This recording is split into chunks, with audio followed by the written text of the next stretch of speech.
प्यारे साथियों नमस्कार।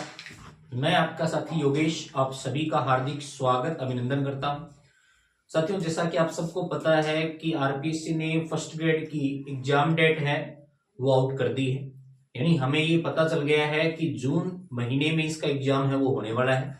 इसके संदर्भ में आज से अपन प्रयास करेंगे कि फर्स्ट पेपर जो अपना कॉमन पेपर है जिसमें अपन जनरल अवेयरनेस का पेपर अपन कह सकते हैं, जीके का पेपर कह सकते हैं उसको, और सेकंड पेपर स्पेशली कॉमर्स को अपन डिस्कस करने वाले हैं।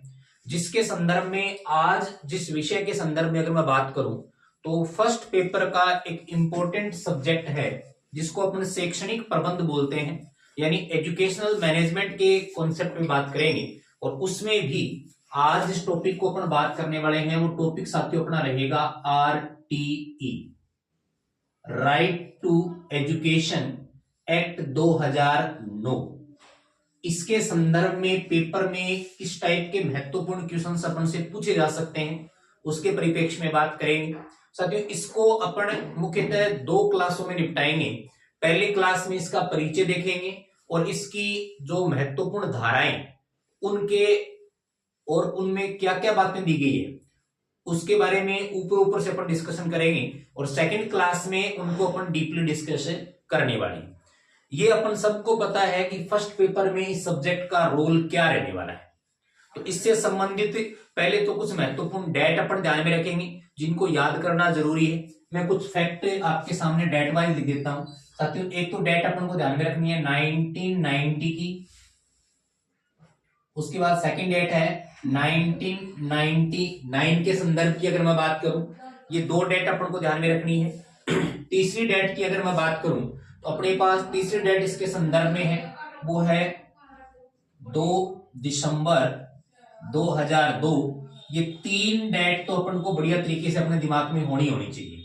सबसे पहले 1990 के संदर्भ की बात करूं उससे पहले इस आरटी का पूरा नाम मैं लिख देता हूं साथियों। इस एक्ट का पूरा नाम है निशुल्क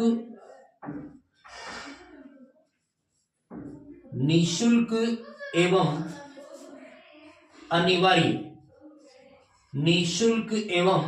अनिवार्य बाल शिक्षा अधिकार 2009। कई बार सीधा ये प्रश्न पूछा जाता है कि आरटीई का पूरा नाम क्या है, तो अपन को ध्यान में रखना है कि आरटीई का पूरा नाम है निःशुल्क एवं अनिवार्य बाल शिक्षा अधिकार 2009 की अपन बात करेंगे।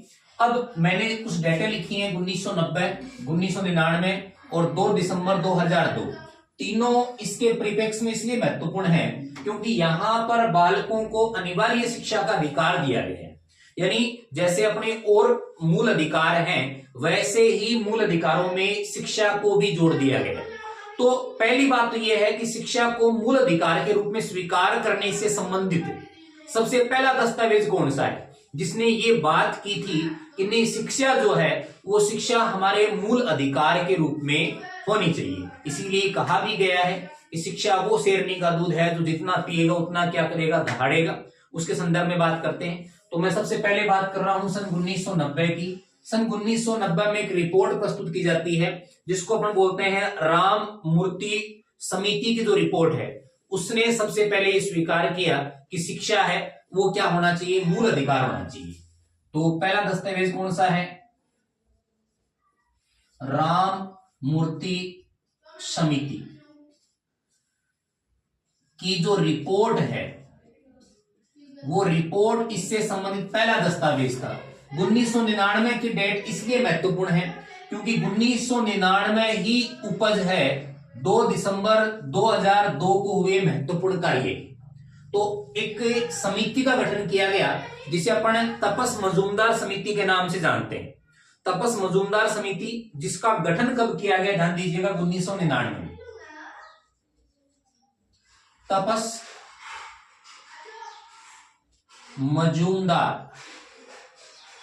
मजूमदार समिति, इस समिति का गठन कब किया गया 1999 में, और इस समिति की सिफारिश पर ही भारतीय संविधान में एक महत्वपूर्ण शब्द धारा को जोड़ा गया जिसको अपन जानते हैं 21 कै के नाम से। 21 कै, ध्यान दीजिएगा 21 कै, जो बालकों के लिए यानी 6 से 14 वर्ष के जो बच्चे हैं उनके लिए शिक्षा को मूल अधिकार के रूप में, महत्वपूर्ण अधिकार के रूप में जोड़ता है, उसके संदर्भ में अपन बात कर रहे हैं। उसके बाद अपन बात करें, इस समिति ने जो सिफारिश की थी, इसके आधार पर 2 दिसंबर 2002 को साथियों संविधान में 86वां संविधान संशोधन होता है।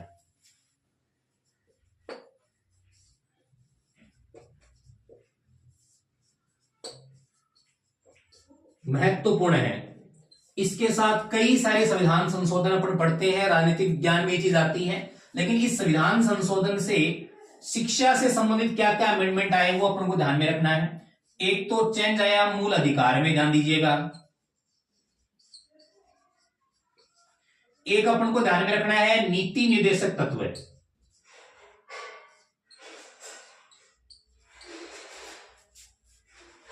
और तीसरा है कर्तव्य।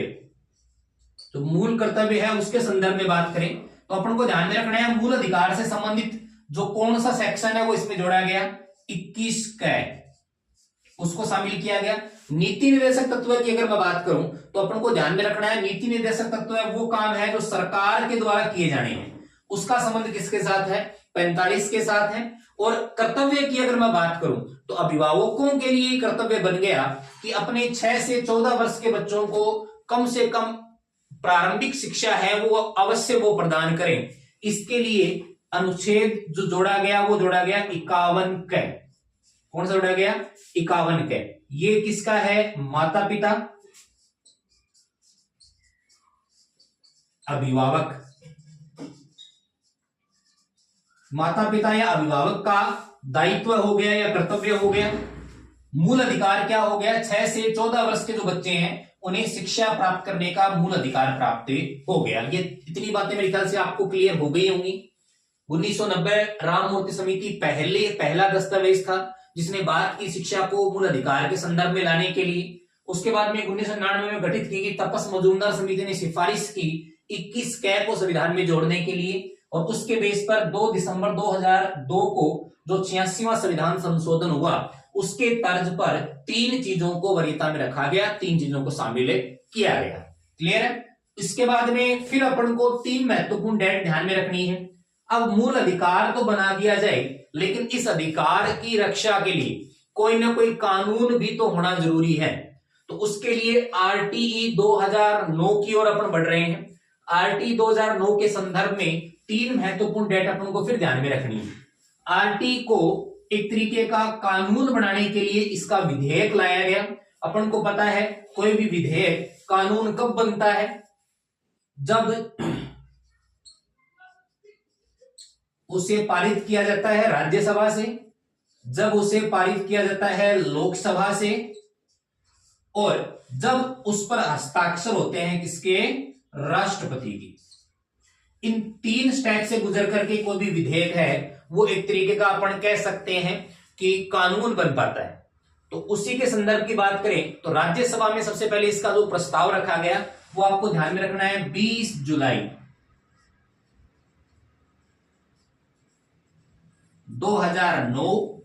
लोकसभा में इसके लिए प्रस्ताव रखा गया, प्रस्ताव को मंजूरी मिलती है 4 अगस्त 2009, और राष्ट्रपति द्वारा इस पर हस्ताक्षरित करके इसका मतलब एक तरीके से स्वीकार किया जाता है, वो किया जाता है 26 अगस्त 2009 को। क्लियर है। राज्यसभा में 20 जुलाई 2009, लोकसभा में 4 अगस्त 2009। ध्यान दीजिएगा सामान्यतः कानून को प्रस्तावित करने का वैसे तो कोई फिक्स स्ट्रक्चर नहीं है, फिर भी पहले प्रस्तावित किया जाता है वो कहां, लोकसभा में, लेकिन इसे पहले लाया गया राज्यसभा में, फिर लोकसभा में, उसके बाद में किसने हस्ताक्षर किए, राष्ट्रपति ने। तीनों डेट अपन को दिमाग में रखनी है।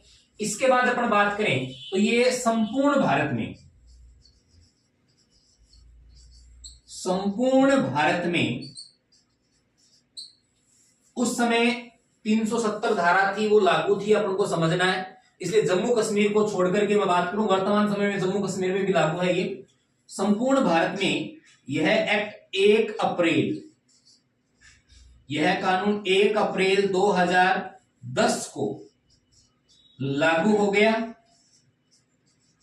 यानी आपसे प्रश्न यह पूछा जा सकता है कि इसकी अधिकृत अधिसूचना है वो कब जारी की गई, तो उत्तर आएगा 1 अप्रैल 2010।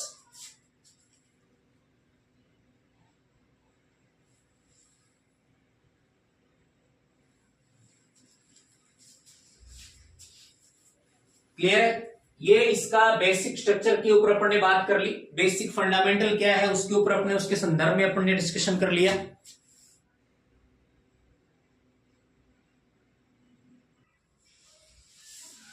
अब अपन बात करते हैं आरटीई 2009 जो है उसमें क्या क्या महत्वपूर्ण बातें दी गई है उसके संदर्भ में अपन बात करेंगे। तो ध्यान रखिएगा, आरटी 2009 को अगर अपन डिवाइड करें तो 3 मुख्य पार्ट में बांटा जाता है। इसमें एक तो है अध्याय मींस चैप्टर। अध्याय की बात करें तो आरटी 2009 में कुल 7 अध्याय, ध्यान दीजिएगा। उसके बाद में अध्याय में क्या है, सेक्शंस यानी धाराएं। अगर धाराओं की मैं बात करूं तो टोटल 39 है इसमें धाराएं। और उसके बाद अपन बात करें, एक है अनुसूची। इतनी बात आपकी याद हो गई। कब लागू हुआ ये मैंने आपको बता दिया। अब आपको ध्यान में रखना है, आरटी एक्ट 2009 में कुल 7 अध्याय, 39 धाराएं और एक अनुसूची है। इतना टॉपिक अगर अपन कवर कर लेते हैं तो फर्स्ट ग्रेड में जो फर्स्ट पेपर में साइकोलॉजी और मैनेजमेंट है उसमें से एक यूनिट अपनी कंप्लीट हो जाती है। तो आज अपन इसके अलावा इनको ये डिस्कस करके याद करने का प्रयास करेंगे कि कौन सी धारा किससे संबंधित है। ये प्रयास करेंगे, मेरा प्रयास ये रहेगा कि आपको क्लास में ये चीजें याद हो जाएं। पहले तो अपने अध्यायों की बात करते हैं। अध्यायों की बात करें, अध्याय नंबर 1, 2, 3, 4, 5, 6 और 7, कुल मिलाकर के 7 चैप्टर्स हैं। 7 चैप्टर में से अपन प्रयास करेंगे कि इनको इजी वे में अपन याद करें। साथियों, पहला जो अध्याय है वो किसका होता है, आप मुझे बताइएगा। कोई भी चीज का पहला अध्याय किस चीज का हो सकता है? जो भी चीज अपन पढ़ने जा रहे हैं उसके परिचय का होगा, उसके प्रारंभ का होगा। बिल्कुल ठीक है, पहला अध्याय होगा किसका? प्रारंभ या परिचय।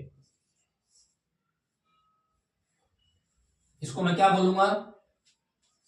प्रारंभिक परिचय।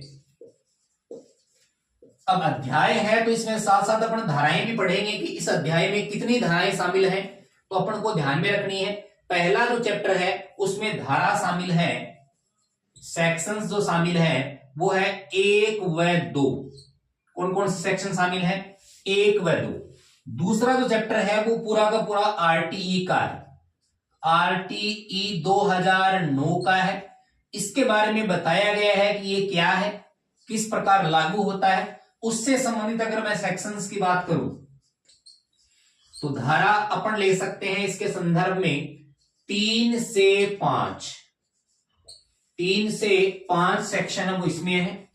नंबर 3 की मैं बात करूं तो अब इसको लागू करने की बात अपन करेंगे। इसको अप्लाई करने का काम कौन करेगी? निश्चित तौर पर गवर्नमेंट करेगी। गवर्नमेंट इसको अप्लाई करवाने के लिए कहेगी और ये लागू किसके द्वारा किया जाएगा? तो आप कह सकते हो अभिभावकों के द्वारा लागू किया जाएगा। तो यहां नंबर 3 की अपन बात करें तो यहां एक तो शब्द काम में लिया गया है समुचित सरकार। समुचित सरकार कोमा स्थानीय प्राधिकरण, जिसको निकाय भी अपन कह सकते हैं, वह माता पिता के दायित्वों के संदर्भ में बात की गई है कि उनके क्या क्या लाइबिलिटीज उनकी बनती है, वो किस प्रकार से सहयोग करेंगे, उसके संदर्भ में अपन को बताया गया है। क्लियर है? ये हो गया अपना सेक्शन कौन सा, सॉरी अध्याय कौन सा हो गया? 3। सेक्शन की अपन बात करते हैं तो ध्यान दीजिएगा, धारा यहां क्या आएगी? 6 से 11। 6 से 11 याद करने का तरीका क्या है? 3 से कितना है? 5। 5 और 6, इसका उत्तर कितना आ गया? 11। 6 से कितना आ जाएगा? 11। क्लियर? अब बात सरकार की हो गई, माता पिता की हो गई, प्राधिकरण की हो गई। मुझे ये बताइएगा ये कानून लागू कहां होगा? सीधी सी बात है, इसका संबंध जो है वो शिक्षा के साथ है, और शिक्षा का संबंध किसके साथ है? विद्यालयों के साथ है। तो अगला जो अध्याय नंबर 4 है वो बात अपन करेंगे विद्यालय, विद्यालय व शिक्षकों, इंपॉर्टेंट है, विद्यालय व शिक्षकों के दायित्व, विद्यालय में शिक्षकों के दायित्व। साथियों इसके लिए जो रिलेटेड सेक्शंस हैं वो 12 से शुरू होकर के और कहां तक जाते हैं? 28 तक जाते हैं। ध्यान दीजिएगा 12 से 28, क्योंकि महत्वपूर्ण विद्यालय भी है और महत्वपूर्ण शिक्षक भी है, इन दोनों से संबंधित बात करेंगे। तो धारा 12 से लेकर के 28 इसके संदर्भ में अपन बातें करेंगे। उसके बाद अपन बात करें सेक्शन अपना कौन सा आ गया? अध्याय 5 की बात करेंगे। 5, 6 और 7 तीनों की बात करते हैं। सेक्शन 5 की मैं बात करूं तो 5 में है प्राथमिक शिक्षा से संबंधित जो पाठ्यक्रम है, प्रारंभिक शिक्षा का पाठ्यक्रम वह उसको पूरा करने से संबंधित है, यानी सिलेबस की बात आप शॉर्ट में कर सकते हो। सिलेबस यानी मैं बात कर रहा हूं किसके बारे में? पाठ्यक्रम से संबंधित। तो ध्यान दीजिएगा पाठ्यक्रम छोटा ही है अपना। छोटा होने का मतलब क्या है? सेक्शंस की मैं बात करूं तो धारा 29 व 30, धारा 29 व 30 दो ही सेक्शन इसमें शामिल होते हैं। फिर अपन बात करें कि अगला कौन सा है, तो अगला है बालकों के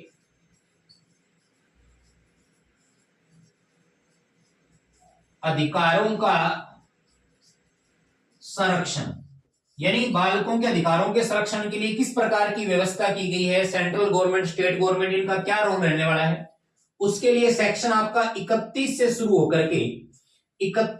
होकर के ध्यान दीजिएगा 34 तक अपन इसमें शामिल करते हैं। 31 से कहां तक है? 34 तक अपन शामिल करते हैं। और लास्ट में प्रकीर्ण की अपन बात करें, प्रकीर्ण की बात करें तो उसमें बची हुई धाराएं 35 से आप 38 या 39 को ले सकते हो। ध्यान दीजिएगा 38 धारा इंपॉर्टेंट है। सेक्शन 38 वो है जो स्थानीय या समुचित सरकार को अपने हिसाब से इस एक्ट को अपने यहां लागू करने का अपन कह सकते हैं छूट देता है। इसी के अंतर्गत अपन कह सकते हैं कि राजस्थान में ये एक्ट 2011 के नाम से लागू हुआ, वो कौन से सेक्शन के अकॉर्डिंग है? उत्तर आएगा धारा 38। ये इसकी बेसिक सेक्शंस और चैप्टर हैं। मैं वापिस रिपीट करता हूं। नंबर 1 अध्याय है वो प्रारंभिक परिचय का है, धारा 1 व 2 है। आरटीई 2009 है वो अध्याय नंबर 2 का नाम है, धारा 3 से लेकर के कहां तक है? 5 तक है। समुचित सरकार, स्थानीय प्राधिकरण व माता पिता के दायित्व 6 से 11। विद्यालय व शिक्षकों के दायित्व हैं वो धारा 12 से 28।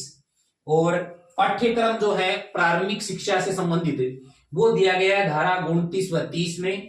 इसके अलावा बात करें बालकों के अधिकारों का संरक्षण है वो अपन को दिया गया धारा 31 से 34 में। और प्रकीर्ण की बात करें तो वो दिया गया धारा 35 से 38 के बीच में। ये अपन को दिमाग में रखना है। उसके बाद में सेक्शन कौन सा है? 39 है। क्लियर है?